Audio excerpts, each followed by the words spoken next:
Hi, I'm Peter Wysocki, a general surgeon. I work both privately and publicly in Brisbane, Australia. My interest in pilonidal disease was sparked by John Anderson, who's a colorectal surgeon working at the Glasgow Royal Infirmary when I was a pancreatic biliary trainee back in 2004.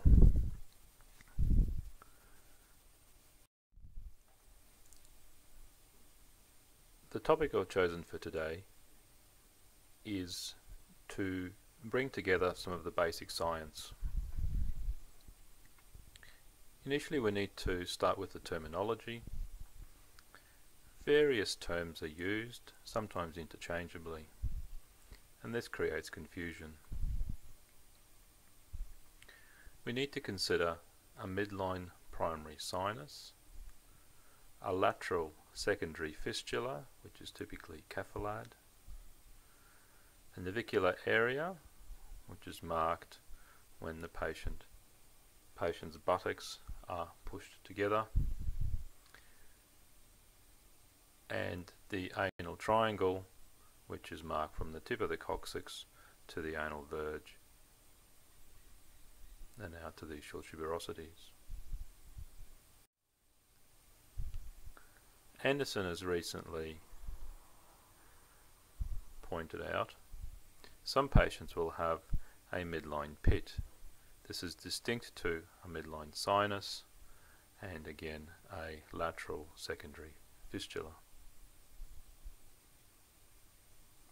The significance of the pits is currently not clear.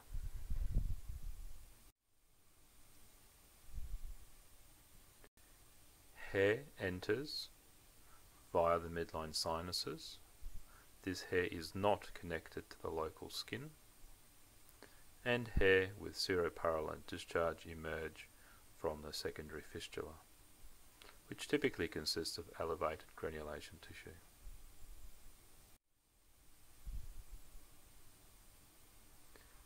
These select studies suggest that over 50% of patients who are managed surgically only have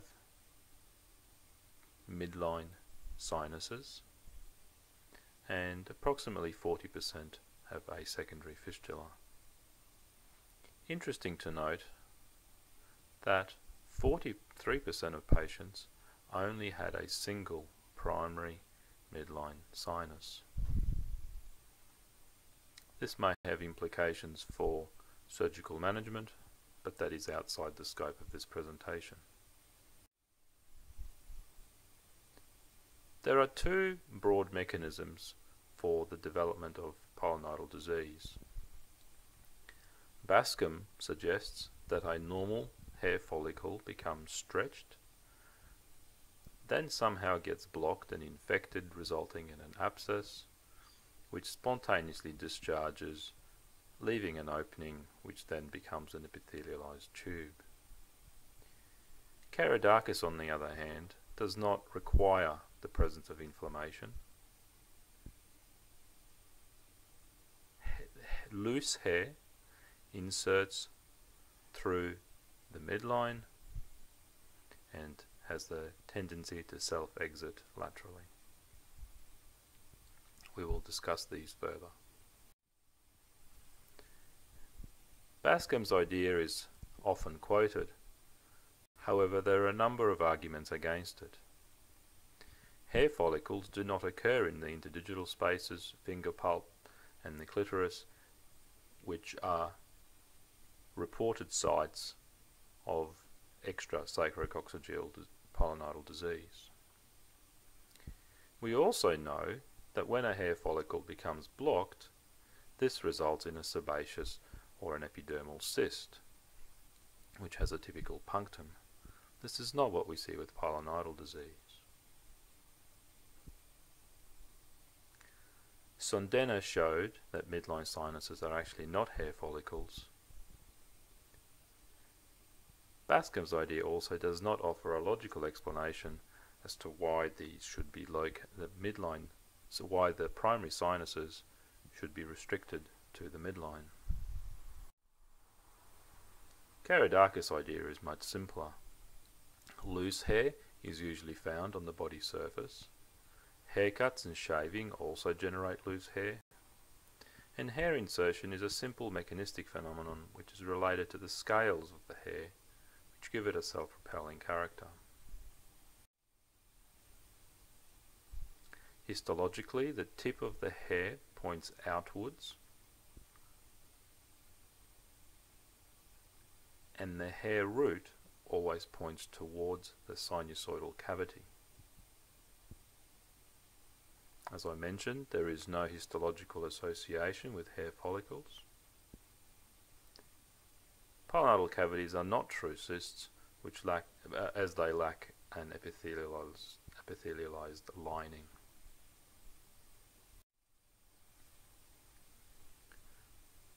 Earlier this year, Gosselink and colleagues used scanning electron microscopy to show that loose hair with its root end in the sinus in 15 out of 17 patients.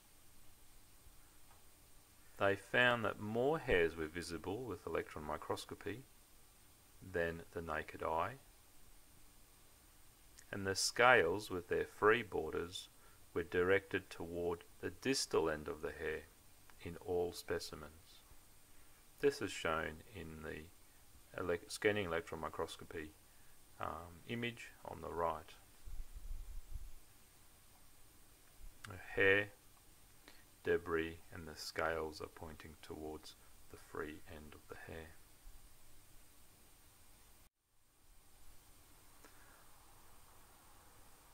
To confuse the picture, Wysocki and colleagues demonstrated that 3/4 of the hairs were actually rootless, and more than 2/3 of hairs were shorter than 1 centimetre in length.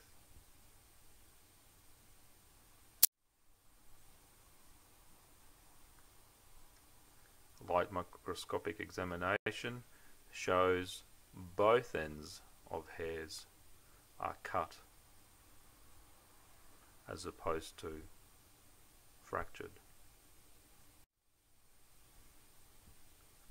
Hair of different colours and thicknesses, implying it's from clients, has been found in interdigital spaces of male barbers. This further supports the idea of pilonidal disease being acquired, related to cut short hair fragments which are forced into the dermis. Gravity, structure of the body's surface, arrangement of clothing and friction are responsible for the selective accumulation of hair in the midline.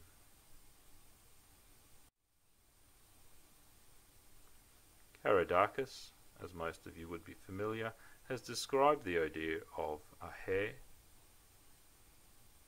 a force, and a vulnerability as being the factors responsible for generating sacrococcygeal pilonidal disease. Davidge histologically found hair in 3/4 of his patients. Remember the recent observation that scanning electron microscopy identified more photographs than the naked eye. Also an observation which has confused surgeons is nearby growing hairs will force their top ends through an existing sinus or a wound. However, this has no relationship with hair insertion which causes pilonidal disease. From the midline sinus, the direction of the tract is typically cephalad. Course of the hairs is parallel. The roots are deep. These are club-shaped and distinguishable from the tip of the hair. And these may actually be shed lanugo-like fine hairs. Histologically, hair stains as a dead hair. Wheel has shown that hair is arranged in the same direction. As we've mentioned, in the primary opening, the root end faces inwards. and in the secondary fistula, the hair root ends above the skin surface as it exits, and hair is uniformly arranged in the same direction of travel. He has also demonstrated that hair is not smooth but has horny scales which protrude from the entire surface, and when rolled between the skin surfaces of the buttocks or your hands, hair is twisted, bundled, and oriented in the one direction. Page has placed 2 hairs into a woman's primary sinus and asked it to walk around for 30 minutes. The hair with the root end, which was in the sinus, migrated further in, while the hair with its root end outside the sinus migrated out. If you thought that was confusing, the risk factors for this condition are even more confusing. Most patients are male, with an average age of about 26. Obesity and overweight have been blamed by some and not others. The presence of abundant hair, however that might be defined. Poor personal hygiene. Dark skin. Hyperhidrosis. A sedentary occupation. We'll mention trauma further. Poor personal hygiene has been disputed by other researchers in that babies and elderly who are more likely to have poor hygiene are certainly not the peak ages for this condition.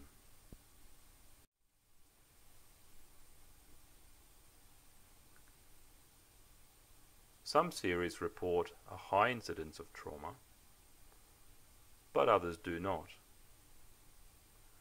The incidence of trauma is the same in patients with one sinus and those with multiple midline sinuses. Sometimes the midline abscess, which may be blamed on pilonidal disease, may actually form as part of what may be called drummer's seat or jazz ballet bottom, i.e. trauma not related to pilonidal disease.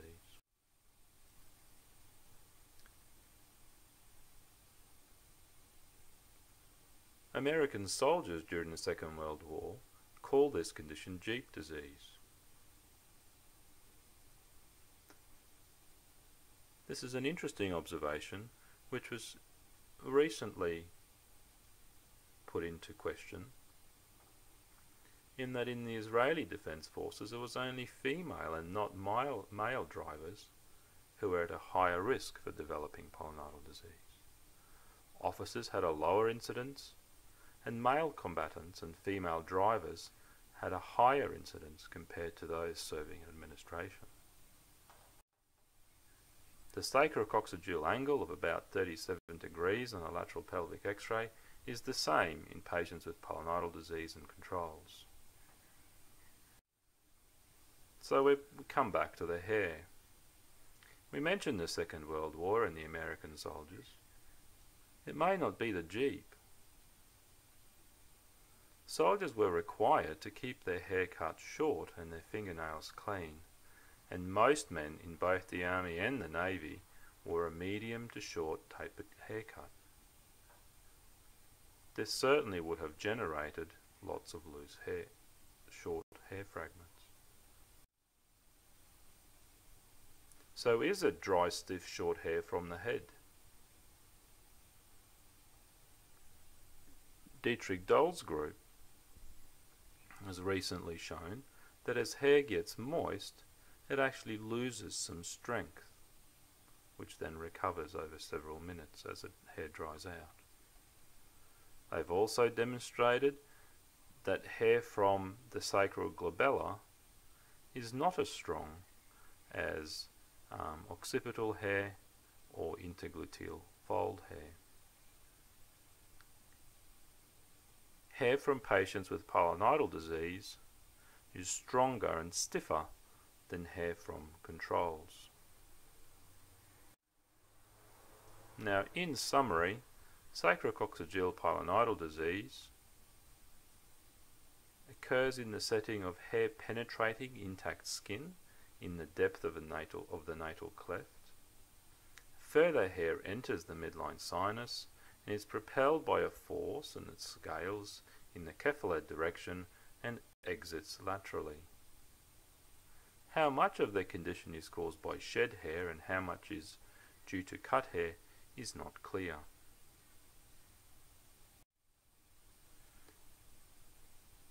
The surgical aim is often stated to be excision of pilonidal disease, but this is not the main aim. The aim is to prevent the entry of new hairs. To achieve this, the configuration of the natal cleft must be changed, the wound must be healed, and the surgical scar must not cross the midline in order to minimize recurrence. Importantly, in order to avoid large flaps, not all secondary fistulae need to be excised, as these will self-heal due to the self-exiting nature of the hair.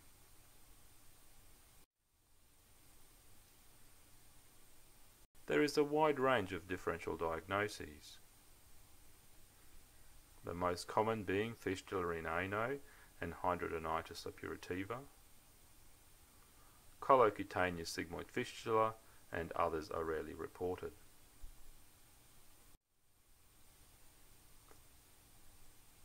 I urge you to join the International Pilonidal Society online.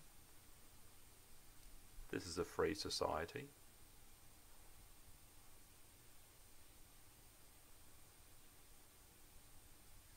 Our recent meeting in Berlin was a sellout and a success, and perhaps we'll have another one in 2019, and I look forward to seeing you there. The list of references follows.